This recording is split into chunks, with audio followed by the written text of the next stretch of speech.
अच्छी बातों को जान लेना ही ज्ञान है, कि अच्छी बातों को जान लेना ही ज्ञान है, और जो अपनी मेहनत के बावजूद कुछ कर दिखाता है वही महान है। गुड मॉर्निंग स्टूडेंट्स, ऑनलाइन के इस क्लास में आप लोगों का स्वागत है। जैसा कि आप लोग जानते हैं कि क्लास 11 के हमने के सिलेबस, कंप्लीट सिलेबस के बारे में हमने के पीछे के क्लास में पढ़ ले रही था। तो हमने के देखल रही था कि जो हम कंप्लीट सिलेबस में पहला लेसन है, मतलब अध्याय 1 उस समुच्चय बा सेट। तो आज हमने के सेट के लेके आज बन जा चला था। आज हमने के सेट के बारे में कुछ पढ़ल जी। सेट के बारे में पहले परिचय पढ़ल जाई कि सेट का हो, फिर ओकरा बाद मतलब ओकरा संबंधित जितना भी तथ्य बा सबके डेफिनेशन पढ़ल जाई। फिर एकदम मतलब जो है एनसीईआरटी किताब बा ओकरा से पूरा सारा उदाहरण बनावल जी। फिर उदाहरण के साथ साथ एक्सरसाइज के भी हर एक मैथ बनावल जी, ठीक ना। तो चलो हमने के पहले हमने के समुच्चय के पहले परिभाषा से लेकर कैसे सूचित कइला ई सब पहले देख लो जाओ, ठीक ना। तो देखो बोर्ड पर जैसे तो जना का देखो तो इनके लिखल बा समुच्चय सिद्धांत का प्रतिपादन, मतलब समुच्चय सिद्धांत का विकास, प्रतिपादन नहीं, समुच्चय सिद्धांत का विकास जर्मन गणितज्ञ, एगो जर्मन के गणितज्ञ रहन जेकर नाम है जॉर्ज कैंटर। का नाम है जॉर्ज कैंटर। इनकर जन्म 1845 ईस्वी में हुए रहे और मृत्यु 1918 ईस्वी में हुए रहे। जन्म 1845 ईस्वी में, मृत्यु 1845 और मृत्यु 1918 ईस्वी में हुआ था। तो देखो समुच्चय सिद्धांत के जब प्रतिपादन कर रहन जर्मन के वो गणितज्ञ जॉर्ज कैंटर कर रहन, ठीक ना। समुच्चय सिद्धांत का प्रतिपादन, समुच्चय सिद्धांत का प्रतिपादन जर्मन गणितज्ञ जॉर्ज कैंटर ने किया था। कह सको कि समुच्चय सिद्धांत का प्रतिपादन जर्मन गणितज्ञ जॉर्ज कैंटर ने किया था। समुच्चय सिद्धांत का प्रतिपादन किसने किया था? George canter, George canter, George canter, ठीक ना। समुच्चय सिद्धांत का प्रतिपादन जॉर्ज कैंटर ने किया था। इतना समझ में आ गई। उनका जन्म 1845 और मृत्यु 1918। 1845 में जन्म ले रहन, 1945 में मर रहन के George canter, George canter, George canter. समुच्चय सिद्धांत के प्रतिपादन करने वाला व्यक्ति जर्मन गणितज्ञ जॉर्ज कैंटर थे। अब तो याद होगा एकदम फुल्ली। अब ऐसे ही हम पूरा डेफिनेशन से लेकर हर कुछ हम क्लास में ही याद करवा दें। घरे बैठ के रटे के जरूरत ना पड़ी, चाहे हो 9th class, 10th class, 11 class, 12 class तक हमने के इस चैनल के माध्यम से तोड़ने जना के मैथ मिली, ठीक ना। चैनल के एल चलते कहीं कि सब्सक्राइब करो और बेल आइकन के दबाओ, ठीक ना। तो चलो हमने के पहले जान होने जा कि समुच्चय सिद्धांत का प्रतिपादन क्या कर रहे। समुच्चय सिद्धांत का प्रतिपादन क्या कर रहे? George canter, George canter. जन्म 1845, मृत्यु 1918। समुच्चय सिद्धांत का प्रतिपादन क्या करे सबसे हमने पहले जान लेने जा। अब देखो समुच्चय का डेफिनेशन के बारे में पढ़ल जी कुछ। तो देखो का लिखल रह जा समुच्चय और उसका निरूपण, मतलब समुच्चय का हो और एकरा का निरूपित कैसे करल जाला, ठीक ना। समुच्चय का हो एकरा का निरूपित कैसे करल जाला। तो लिखल है समुच्चय और उसका निरूपण, समुच्चय और उसका निरूपण। तो देखो समुच्चय और उसका निरूपण में लिखा है बनी कि वस्तुओं के सुपरिभाषित संग्रह को समुच्चय कहते हैं। लिखा है बनी कि वस्तुओं के सुपरिभाषित संग्रह, मतलब एकदम सुपरिभाषित संग्रह, मतलब सही सही संग्रह होके चाहिए। देखो जैसे में तू मार्केट गइल, मार्केट आया के मम्मी भेजली कितना 100 रुपया देके कहली कि तू कुछ फल ले लियो, कुछ सब्जी ले लियो, कुछ परचून का सामान ले लियो और कुछ मतलब किराना का सामान ले लियो, ठीक ना। तो तू एक के थैला में सब कुछ लेके आ गेलो। तो ई हमने के बताओ सुपरिभाषित संग्रह बा, ओकरा के तू सेट कइले बड़ा नइखा कइले। समुच्चय का हमने के इंग्लिश वाला सेट और हमने के सेट के मतलब समझ ले जा। हमने के तरह तरह का हमने के भोजपुरी भाषा में का हमने हेजा सेट कर, होजा सेट कर, ऐसे सेट कर, तो मतलब बढ़िया सेट करने जाए हमने के नो।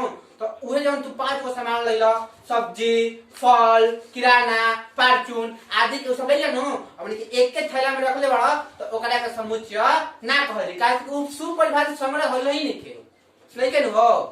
लेकिन हम ई कहम कि सब्जी के अलग थैला में रख दो, वही में छाट के, फल के अलग थैला में रख दो, परचून के जितना भी सामान बा अलग थैला में रख दो और जितना किराना के सामान बा अलग थैला में रखो। तो उ जो प्रत्येक थैला रही ओकरा के हमनी के समुच्चय कह सकत है, काहे कि उ सुपरिभाषित संग्रह बा, उ सेट करके रखल बा, ठीक ना। तो हमनी के समझ में सेट का हो वस्तुओं के सुपरिभाषित संग्रह को कोनो भी वस्तु के लेला बढ़िया से सेट करके रख दो, बढ़िया से सजा कर रख दो हमनी के समुच्चय कहलाई। आगे समझ में समुच्चय क्या कहलाई? वस्तुओं के सुपरिभाषित संग्रह को समुच्चय कहते हैं। वस्तुओं के सुपरिभाषित संग्रह को क्या कहते हैं? समुच्चय। वस्तुओं के सुपरिभाषित संग्रह को समुच्चय, वस्तुओं के सुपरिभाषित संग्रह को समुच्चय कहते हैं। समझ में आगे समुच्चय का है? देखा ओकर संबंधित हमनी के कुछ एग्जांपल देख लो जा। कुछ एग्जांपल में तो हम इहो कह सकत नहीं कि अलग जन मतलब बा तू सजा के रहिला अलग अलग फल के अलग अलग तू थैला में रख ले बड़ा तो प्रत्येक थैला का हमनी के समुच्चय आराम से कह सकत है नो। चाहे तू कह सकत है कि जोन मतलब अंग्रेजी वर्णमाला में जोन स्वर बा मतलब वोवेल ओकर हमनी के अक्षरों का समूह। तो हमनी के सब को जानता है कि वोवेल हमनी के 5 होला ए ई आई ओ यू। तो ओकरा के बढ़िया से एक जगह लिख देला तो उ हमनी के समुच्चय हो गई। ठीक ना? मतलब कुछ समुच्चय के एकदम मतलब सुपरिभाषित संग्रह होना चाहिए। ठीक ना? सुपरिभाषित संग्रह मतलब सही संग्रह होना चाहिए। तो देखो हमनी के ऐसा मतलब कुछ एक हमनी के एक्सरसाइज बनाएं जा तो ओकरा में कुछ एग्जांपल आई। एग्जांपल का हमनी के बढ़िया से देख लम जा तो और ही बढ़िया से क्लियर हो जाए कि हमनी के समुच्चय ह का। ओकरा पहले हमनी के जन उदाहरण है बोर्ड पर लिखल हुआ ओकरा बारे में समझ जा। देखा का लिखल बा n पारीकीय संख्या का समुच्चय। तू जानता है पारीकीय संख्या के क्या कहल जाला? गिनती के संख्या का पारीकीय संख्या कहल जाला। चाहे वो ऐसा संख्या जो 1 से शुरू होकर धनात्मक की ओर अनंत तक जाए ओकरा के हमनी के पारीकीय संख्या कहल जाला। तो कहता है कि पारीकीय संख्या का समुच्चय। तो जौन वो पारीकीय संख्या बस पारीकीय संख्या में खाली पारीकीय संख्या न बा कि पूर्ण संख्या के 0 भूल जाए ना कोसी खाली पारीकीय संख्या बा तो पारीकीय संख्या बा। ओकरा कह सकत है पारीकीय संख्या का समुच्चय पूरा मतलब जितना कुछ बा में खाली पारीकीय संख्या बा। ओकर एगो अलग नाम होगा हमनी के पारीकीय संख्या। तो हमनी के सेट ह काहे कि सही संग्रह हो भाई पारीकीय संख्या होला 1 से लेकर अनंत तक धनात्मक की ओर जाए ओकरा हमनी के पारीकीय संख्या कहै न जा। तो ओकर हमनी के समुच्चय लेन जा। तो ये बताओ सुपरिभाषित संग्रह नहीं है बाद में सुपरिभाषित संग्रह तो एकरा का समुच्चय कहल जी। और सही कहता कि पूर्णांकों का समुच्चय। तो तू जानता है पूर्णांक संख्या के क्या कहल जाला? 0 से शुरू होकर धनात्मक की ओर जाए और 0 से शुरू होकर ऋणात्मक की ओर जाए मतलब प्लस माइनस दोनों में रही ओकरा के। तो हमनी के कह सकत हन जा कि ओहे एगो सुपरिभाषित संग्रह का कि अलग ओकर हमनी के नाम देले बन जा पूर्णांक संख्या। जितने पूर्णांक संख्या तू समझ ले पूर्णांक संख्या के बारे में। और सही तू कह दी पूर्ण संख्या का समुच्चय, परिमेय संख्या का समुच्चय, वास्तविक संख्या का समुच्चय कुछ मतलब कोनो भी अलग अलग संख्या का समुच्चय जब कह दी तो एक प्रकार के हमनी के सुपरिभाषित संग्रह ह। यही चलते हमनी के ओकरा के समुच्चय कहे न जा। आगे समझ में हमारे तरह के कह दी कि भारत के विख्यात 5 गणितज्ञों का मतलब भारत के फेमस 5 गणितज्ञों का संग्रह। तो बताओ बाबूगा भारत में देखो 5 गो तहरा खातिर गणितज्ञ कुछ और होकियन, हमरा खातिर गणितज्ञ कुछ और होकियन, इनकरा खातिर फेमस कुछ और होकियन ना होकियन। देखो मान लो तू 10 गो लेकर जुटैला आ ओकरा से पूछला तू बताओ भारत के मतलब विख्यात गणितज्ञ के ह तो 5 गो अलग अलग नाम दे दिए कहे कि हमरा खातिर उहे फेमस बड़ा। दूसरा का कह दी कि 5 गो अलग अलग और नाम दे दी तो उ कहे हमरा खातिर उहे विख्यात बड़ा उहे प्रसिद्ध बड़ा। ठीक ना? केहू खातिर देखो केहू खातिर हमरा खातिर मतलब मान लो कि खेसारी लाल फेमस बा तो केहू खातिर पवन सिंह फेमस बा तो केहू खातिर निरहुआ फेमस बा बांध बबुआ। तो ऐसे ही हमने के चाहे कौन भोजपुरी के 5 गायकों का 5 हीरो का चाहे 5 एक्ट्रेस का हमने के नाम तो ये हमने के सुपरिभाषित संग्रह नहीं के होत काहे कि हमने के केहू खातिर अलग अलग हमने के विख्यात हो सकता है केहू हो सकता है न। तो देखो ऐसा मतलब जब रही तो ओकरा हमने के समुच्चय ना कहल जाई। ठीक ना? देखो तो फिर है कहता पूर्णांक संख्या का समुच्चय समझ गेला, परिमेय संख्या का समुच्चय, वास्तविक संख्या का समुच्चय ई सब हमनी के सुपरिभाषित संग्रह। ठीक ना? चलो तो अब देखा क्या कहता कि समुच्चय के कुछ नोट पॉइंट का हमनी के नोट पॉइंट के देख लो जाओ कुछ नोट पॉइंट। ठीक ना?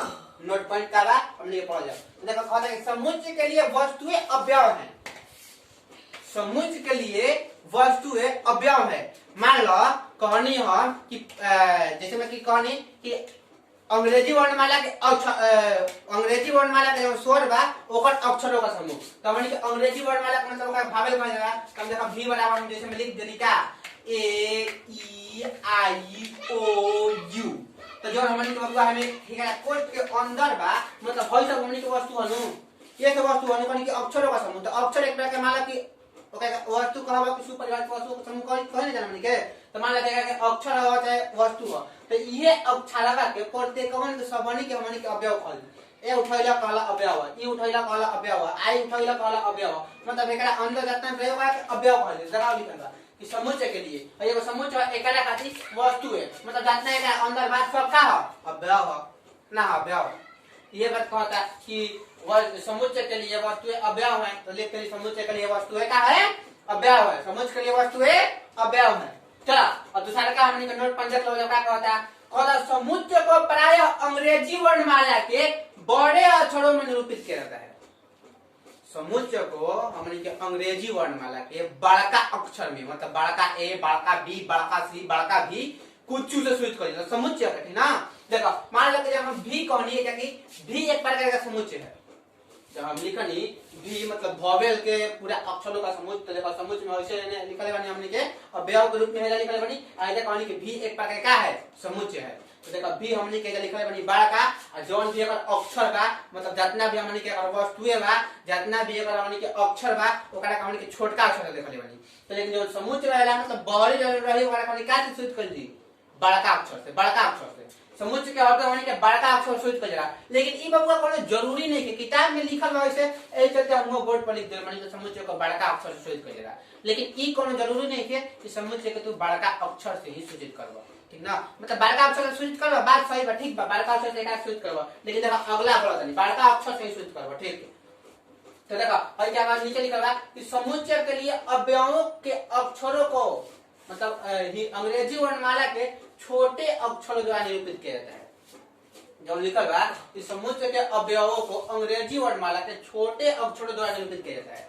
जब समुच्चय के अवयव बा कहनी कि जितना वस्तु रहेला ओकरा हमनी के अवयव कहल जाला। तो एकरा के छोटे अक्षर से निरूपित किया जाला। एकरा के देखो जब मोगली गलती बोलते हैं एकरा के बड़ा अक्षर से हम हमेशा और हमेशा बड़ा अक्षर से निरूपित कर दी, हमेशा और हमेशा बड़ा अक्षर से निरूपित कर दी। कहता अवयव एक जितना भी अवयव रही ओकरा हमनी के अंग्रेजी वर्णमाला के छोटका अक्षर से देखो छोटका ए, छोटका ई, छोटका आई, छोटका ओ, छोटका यू लिखल है नु। तो हमनी के छोटका अक्षर से हमनी के अवयव सूचित कर दी। लेकिन देखो जब हमनी के जौन समुच्चय बा वो बड़का ए, बड़का बी, बड़का सी कहता कि बड़का ए, बड़का बी, बड़का सी के समुच्चय। तो हमनी के ए बी जौन सी हमनी के क्वेश्चन में देले रह जैसे वैसे ही एकरा अंदर भी लिखल जाए। बड़का अक्षर में रहता बड़के अक्षर में लिखल जाए और छोटका अक्षर में रहता छोटके अक्षर में लिखल जाए ना। अगर क्वेश्चन खाली कहे कि अंग्रेजी वर्णमाला के वॉवेल के समुच्चय, स्वरों का समुच्चय, कॉन्सोनेंट का समुच्चय, व्यंजनों का समुच्चय ऐसे कही नो तो हमनी के हमेशा हमेशा छोटका अक्षर में सूचित कर दी। तो ये कहता है समझ में आ गई समुच्चय के बड़का अक्षर से समुच्चय के जौन अवयव रही समुच्चय के बड़का अक्षर से ओकर जौन अवयव रही ओकर छोटका अक्षर से सूचित कर दिला। आगो समझ में ना ये बड़ा अक्षर है हमेशा छोटा अक्षर जौन अंग्रेजी वर्णमाला के जितना भी स्वर बा ओकर हमनी के अक्षर जौन बा ओकरा हमनी के समुच्चय जौन कहत है जा। तो समुच्चय के भी बराबर लिखले बनी जौन भी बा हमेशा बड़का अक्षर से लिखले बनी और जौन हमनी के स्वर के अंदर जौन लिखले बनी मतलब वस्तुओं का संग्रह वो हमेशा का लिखले बनी छोटका अक्षर से। देखा अब तीसरा का पढ़ लो जाओ क्या कहता तीसरा का पढ़ ले नो समुच्चय के अवयव का अंग्रेजी वर्णमाला के ये सब सूचित करेगा। अब देखो हमनी के का लिखल बा किसी वस्तु ना किसी समुच्चय को निरूपित करने की दो विधि है। कोनो भी समुच्चय के निरूपित करे खातिर मतलब सूचित करे खातिर दर्शावे खातिर हमनी के दो गो विधि बा। देखा पहिलका विधि लिखल बा रोस्टर या सारणीबद्ध रूप। रोस्टर या सारणीबद्ध रूप। तो रोस्टर और सारणीबद्ध के मतलब समझ में तब लिखबा रोस्टर रूप में कैसे होई। आ देखो हम नीचे लिखल बा समुच्चयों का समुच्चय निर्माण रूप। समुच्चय निर्माण रूप पहले सूचित करे खातिर दो गो नियम एगो रोस्टर एगो समुच्चय निर्माण। एगो रोस्टर रूप एगो समुच्चय निर्माण रूप। एगो रोस्टर रूप एगो कौन रूप समुच्चय निर्माण रूप। देखा रोस्टर रूप के तू हम डिफिनेशन तू कह सकता कि जब कौन समुच्चय के तू अवयव के रूप में निकले बड़ा देखा ये अवयव के रूप में निकले लिखा है ना अवयव के रूप में बोला और देखा अवयव को लिखले बनी अंग्रेजी वर्णमाला के जो स्वर ए आई ओ यू तो एक सब अवयव बा हमनी के अवयव के रूप में निकले बनी। तो एकरा का रोस्टर या सारणीबद्ध कह देबा। रोस्टर या सारणीबद्ध जब समुच्चयों को उसके अवयवों के रूप में लिखा जाता है तो उसे हम क्या कहते हैं सारणीबद्ध या रोस्टर रूप। सारणीबद्ध या रोस्टर रूप अवयव के रूप में लिखबा तो सारणी और रोस्टर रूप। देखो फिर हम समझाओ तो क्या दूसरा का समुच्चय निर्माण रूप। तो समुच्चय निर्माण रूप कहला कि जब कोनो भी समुच्चय के ओकर गुण के रूप में लिखबा तो ओकरा हमनी के कहल जाय गुण के रूप में लिखबा तो हमनी के समुच्चय निर्माण रूप। समुच्चय निर्माण मतलब पूरा निर्माण कर दो। हम देखा पूरा का कहनी कि n मतलब जब n बा पार्किल संख्या का समुच्चय।